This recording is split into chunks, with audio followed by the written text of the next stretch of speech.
इंसान जब भी किसी आलीशान पुल के मतलब उन बड़े बड़े पिलर्स को देखता है या किसी ऊंची बिल्डिंग के बेस को नोटिस करता है, तो वहां कुछ अदृश्य आकृतियां होती हैं जो बिना किसी आवाज के सारा वजन खामोशी से संभाल रही होती हैं। हाँ, बिल्कुल।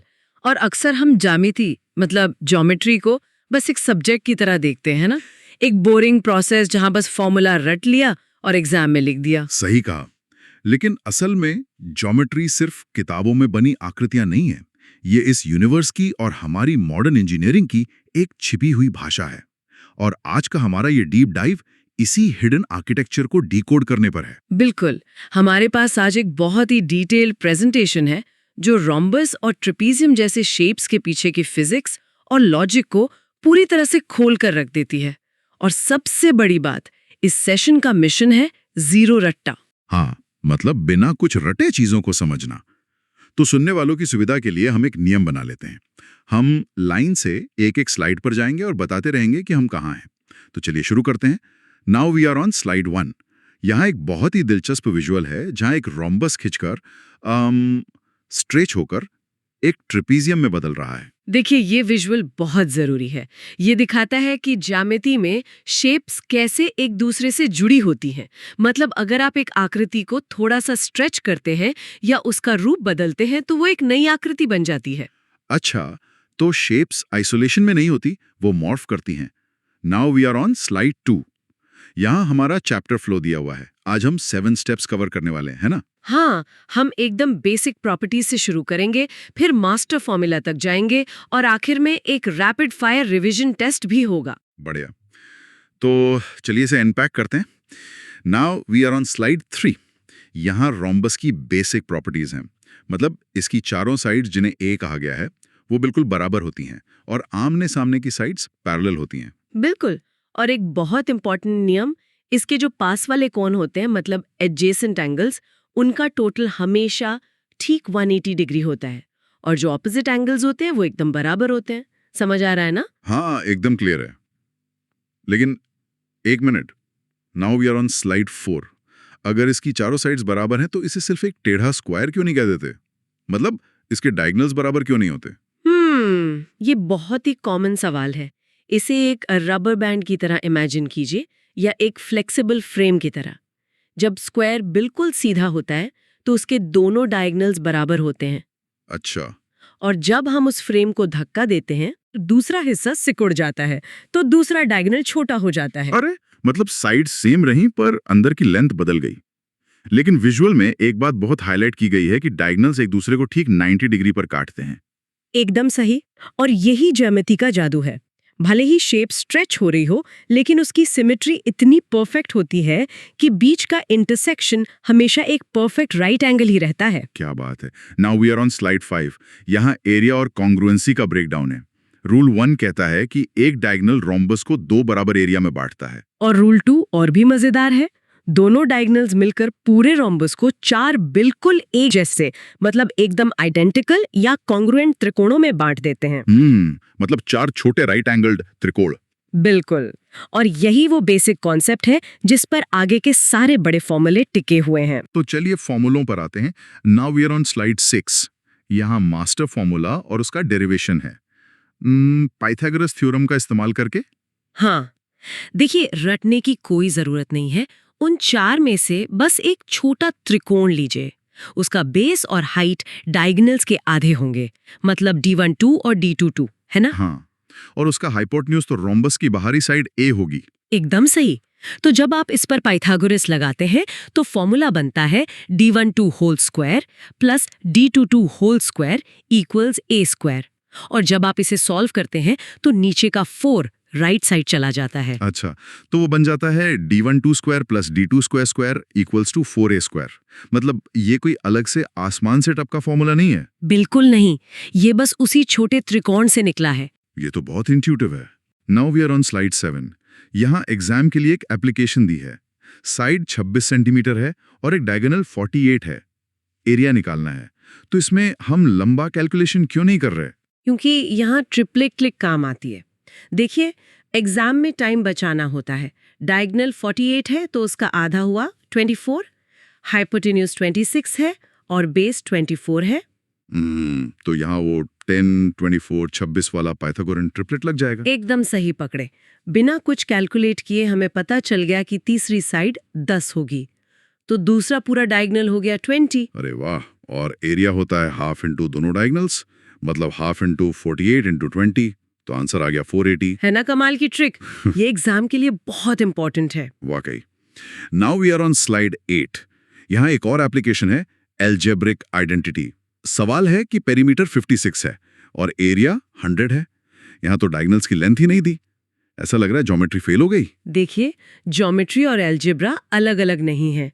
पेरीमीटर 56 है, मतलब चारों साइड्स मिलाकर 56, तो एक साइड ए हो गई 14। और मास्टर फॉर्मूले के हिसाब से 4a² हो गया 4 इंटू 196, मतलब 784। बिल्कुल। अब एरिया 100 है, मतलब हाफ डायगोनल इंटू डायगोनल है 100, तो डायगोनल इंटू डायगोनल हो गया 200। अब बचपन का फॉर्मूला याद कीजिए, a प्लस बी का होल स्क्वायर वाला। अच्छा, मतलब d1 प्लस d2² निकालने के लिए दोनों को जोड़ देंगे। हाँ, तो 784 में 400 जो 2 इंटू 200 है जोड़ेंगे तो 1184 आएगा, और उसका रूट निकालने पर आंसर 34.40 आ जाता है, बिना डायगोनल की एक्चुअल लेंथ जाने। मतलब जो विजुअल ज्योमेट्री अटकती है तो अलजेब्रा रास्ता बना देती है। बेहतरीन। Now we are on slide 9। यहाँ मिड पॉइंट ट्रांसफॉर्मेशन मैट्रिक्स की बात की गई है। ये रेक्टेंगल और रोम्बस का लूप क्या है? ये एक बहुत ही इंटरेस्टिंग सिमेट्री है। अगर आप एक रेक्टेंगल के चारों साइड्स के मिड पॉइंट्स लें और उन्हें जोड़ दें तो अंदर हमेशा एक रोम्बस बनता है। और यहाँ लिखा है कि अगर रोम्बस के मिड पॉइंट्स को जोड़ें तो वापस रेक्टेंगल बन जाता है। बिल्कुल, क्योंकि रोम्बस के डायगोनल्स 90 डिग्री पर काटते हैं, तो जब आप मिड पॉइंट्स जोड़ते हैं तो नए शेप के कॉर्नर्स नेचुरली 90 डिग्री पर सेट हो जाते हैं। क्या बात है, मतलब ये एक रशियन डॉल की तरह है, एक के अंदर एक। चलिए अब अगले सेक्शन पे चलते हैं। Now we are on slide 10। यहाँ ट्रेपीजियम की दुनिया शुरू होती है। इसमें ऐसा क्या है जो ये रोम्बस से इतना अलग है? ट्रेपीजियम ज्योमेट्री का थोड़ा रेबेलियस बच्चा है। इसमें बस एक ही नियम होता है कि सिर्फ आमने सामने की एक जोड़ी साइड्स पैरेलल होंगी, जिन्हें हम बेस ए और बी कहते हैं। और बाकी दो साइड्स? वो किसी भी एंगल पे जा सकती हैं। लेकिन अगर वो दोनों नॉन पैरेलल लेग्स बिल्कुल बराबर लंबाई की हो जाएं, तो उसे आइसोसेलेस ट्रेपीजियम कहते हैं। तब इसमें वापस सिमेट्री आ जाती है। अच्छा, मतलब थोड़ा डिसिप्लिन आ जाता है। Now we are on slide 11। यहाँ एरिया का मास्टर फॉर्मूला है half into a plus B into height, और इंटरसेक्टिंग डायगोनल्स का भी जिक्र है। हाँ, जब ट्रेपीजियम के डायगोनल्स एक दूसरे को काटते हैं तो ऊपर और नीचे वाले जो त्रिकोण बनते हैं वो सिमिलर होते हैं। और सबसे मजेदार बात, बाएं और दाएं वाले जो त्रिकोण होते हैं उनका एरिया हमेशा एकदम बराबर होता है। एक मिनट, चाहे ट्रेपेजियम कितना भी टेढ़ा क्यों ना हो, लेफ्ट और राइट का एरिया सेम रहेगा। बिल्कुल, इसे बटरफ्लाई इफेक्ट कहते हैं। हाँ। और यहाँ एक क्रॉस प्रोडक्ट रूल लगता है। लेफ्ट और राइट का एरिया के निकालने के लिए बस टॉप एरिया x और बॉटम एरिया y को मल्टीप्लाई करके उसका रूट ले लीजिए। मतलब k = square root of x into y। अरे ज्योमेट्रिक मीन, ये तो बहुत कूल है। Now we are on slide 12। यहाँ 4 स्पेशल केसेस की बात हो रही है। केस 1 और 2 पैरेलल डिवाइडर्स के बारे में है। हाँ, मान लीजिए आप ट्रेपेजियम के बीच से एक पैरेलल लाइन खींचते हैं। केस 1 है जब वो लाइन साइड्स को m.n रेशियो में बांटती है, और केस 2 है जब लाइन बिल्कुल मिड पॉइंट से होकर जाती है। यहाँ लिखा है कि केस 2 में सिर्फ सिंपल एवरेज लेना होता है, a प्लस बी स्क्वायर। एकदम सही, क्योंकि ये लाइन बस एक वन डायमेंशनल चीज है, तो आप बस दोनों पैरेलल साइड्स को जोड़कर आधा कर देते हैं। Simple math. समझ गया।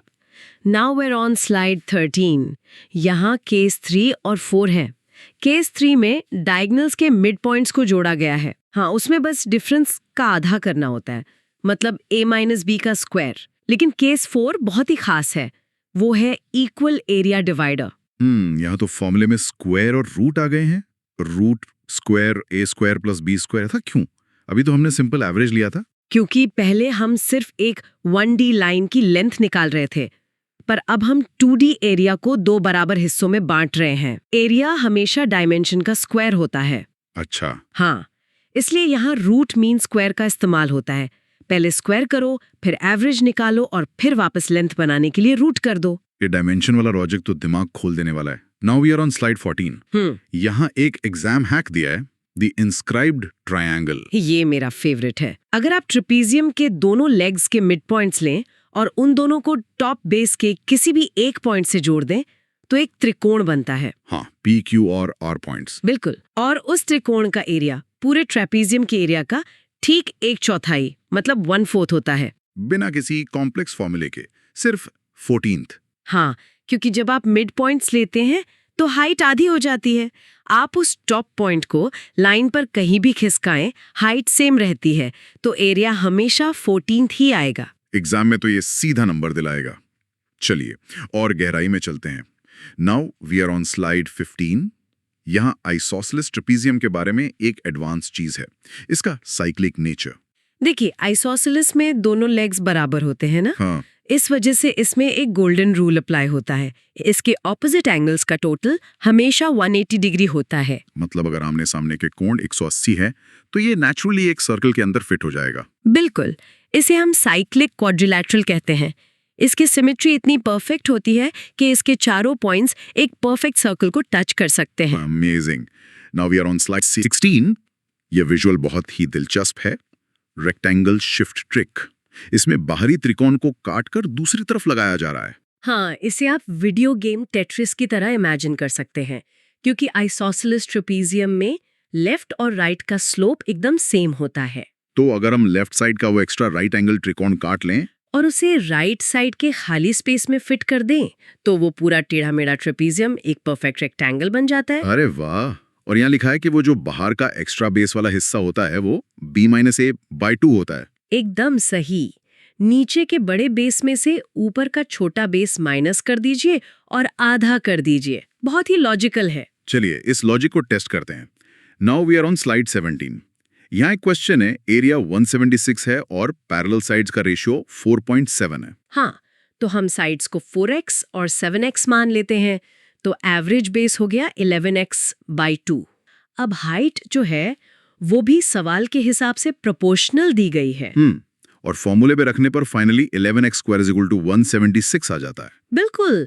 तो 176 को 11 से डिवाइड करेंगे तो 16 आएगा और 16 का रूट होता है 4, तो x की वैल्यू 4 आ गई।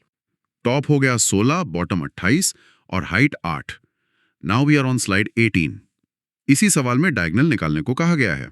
हाँ, तो अभी हमने वो b-a² वाली शिफ्ट ट्रिक देखी थी ना। बाहरी हिस्सा होगा 28 में से 16 माइनस करके आधा, मतलब 6। तो राइट एंगल त्रिकोण का टोटल बेस हो गया 16 + 6 यानी 22। एकदम सही। अब हाइट 8 है और बेस 22 है। पाइथागोरस लगाइए। 8 का स्क्वायर 64 और 22 का 484, टोटल 548। और उसका रूट लिया तो आंसर आया 2 × √137। मतलब वो शिफ्ट ट्रिक ने पूरा सवाल मेंटली सॉल्व करवा दिया। बिल्कुल, विजुअलाइज करने से गणित बहुत आसान हो जाता है। अब आते हैं एक थोड़े अजीब शेप पर। Now we are on slide 19, the right trapezium. इसमें तो एक साइड पूरी सीधी 90 डिग्री पर होती है। ये तो एकदम अनबैलेंस लगता है। देखने में अनबैलेंस लगता है, पर इसमें भी ज्योमेट्री का एक बहुत फाइन रूल छुपा है। इसमें जो हाइट होती है उसका सीधा कनेक्शन दोनों पैरेलल साइड से होता है। यहाँ फॉर्मूला लिखा है h² = a × c। हाँ, मतलब जो हाइट का स्क्वायर है वो ऊपर और नीचे वाली दोनों पैरेलल साइड्स के मल्टीप्लिकेशन के बराबर होता है। इसे हम ज्योमेट्रिक मीन भी कह सकते हैं। वापस ज्योमेट्रिक मीन, ये चीज बार बार आ रही है। तो चलिए पूरे सेशन को रैप अप करते हैं। Now we are on slide 20। ये हमारी rapid fire revision cheat sheet है। तो हमने देखा कि रोम्बस का मास्टर फॉर्मूला सिर्फ पाइथागोरस से आता है। d1 का स्क्वायर + d2 का स्क्वायर = 4a²। और ट्रेपीजियम में जब डायगोनल्स इंटरसेक्ट करते हैं तो बटरफ्लाई इफेक्ट से लेफ्ट और राइट का एरिया ज्योमेट्रिक मीन से निकलता है। और आइसोसेलेस ट्रेपीजियम का वो साइक्लिक नेचर और रेक्टेंगल शिफ्ट ट्रिक, ये सब चीजें शेप्स को सिंप्लीफाई कर देती है। बिल्कुल। तो चलिए अब सुनते हैं कि क्या ये सब याद रहा। Now we are on slide 21। ये है फाइनल प्रैक्टिस बैटल। मैं 5 रैपिड फायर सवाल पूछूंगा। तैयार हैं? एकदम तैयार। Q1, रोम्बस के डायगोनल्स 10 और 24 हैं, तो उसकी साइड क्या होगी? Triplet trick. 10 का आधा 5, 24 का 12, 5 12 के साथ आता है 13, तो साइड होगी 13। परफेक्ट। Q2, एक रेक्टेंगल के मिड पॉइंट्स को जोड़ने पर कौन सी शेप बनती है? रोम्बस। क्या बात है। Q3, ट्रेपेजियम में इंटरसेक्टिंग डायगोनल्स हैं और लेफ्ट साइड का एरिया 16 है, तो राइट साइड का एरिया क्या होगा? बटरफ्लाई इफेक्ट के हिसाब से वो हमेशा बराबर होते हैं, तो वो भी 16 ही होगा। एकदम सही। Q4, एक ट्रेपेजियम की पैरेलल साइड्स 30 और 14 है, तो उसके डायगोनल्स के मिड पॉइंट्स को जोड़ने वाली लाइन की लेंथ क्या होगी? डायगोनल्स के मिड पॉइंट्स मतलब डिफरेंस का आधा। 30 में से 14 गए, बचे 16, 16 का आधा हुआ 8। ब्रिलियंट। और आखिरी सवाल Q5, हर आइसोसेलेस ट्रेपेजियम नेचुरली किस तरह का क्वाड्रिलैटरल होता है? वो एक साइक्लिक क्वाड्रिलैटरल होता है। वाह, 5 में से 5। शुक्रिया। जाने से पहले मैं सुनने वालों के लिए एक कॉन्सेप्चुअल सवाल छोड़ना चाहती हूँ। हाँ, बताइए। सोचिए, क्या होगा अगर किसी ट्रेपेजियम की चारों साइड्स बिल्कुल अलग-अलग लंबाई की हों? मतलब कोई सिमेट्री नहीं, कोई इक्वल लेग्स नहीं। अच्छा, मतलब एकदम रैंडम और अनबैलेंस्ड शेप। बिल्कुल। क्या उस एक्सट्रीम रैंडमनेस में भी वो इंटरसेक्टिंग डायगोनल्स वाला बटरफ्लाई इफेक्ट, मतलब लेफ्ट और राइट एरिया के बराबर होने का जादू काम करेगा? इसे इमेजिन करके सोचिएगा। यार, ये तो दिमाग घुमाने वाला सवाल है। रैंडमनेस के